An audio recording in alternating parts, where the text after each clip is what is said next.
पावसामध्ये दही बेसन कढी खायला एकदम मस्तच आहे। भातासोबत चपातीसोबत। तर इथे अद्रक घेतला आहे, लसणाच्या 7-8 पाकळ्या, सुकं खोबरं, हिरवी 1 वाटी बेसन घेतलं आहे, 1 वाटी दही घालायचं आहे। कढीच्या अंदाजे प्रमाण मी 2 ग्लास पाणी घातलं आहे। तुम्हाला हवं आहे त्यानुसार तुम्ही पाणी घेऊ शकता। मस्त असं फेटून घ्यायचं, गुठळ्या राहायला नाही पाहिजे त्याच्यामध्ये। कढईमध्ये तेल गरम झाल्यानंतर मेथीदाणे घालायचे तडक्यासाठी, कढीपत्ता घालायचा आहे।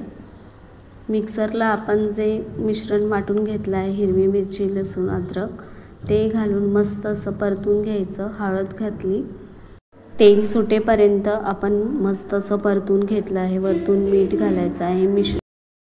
फेटून घेतलेलं मिश्रण कढईमध्ये घालण्या अगोदर गॅस स्लो ठेवायचा आहे, नाहीतर आपली कढी फुटल्या जाईल। त्याच्यासाठी मंद गॅसवरतीच उकळी येऊ द्यायची आहे। उकळी आल्याच्या नंतर वरतून आपण कांदे भजी घालणार आहोत। मंद गॅसवरतीच आपण कढी बनवणार आहोत। रेसिपी आवडल्यास लाईक आणि सबस्क्राईब करा।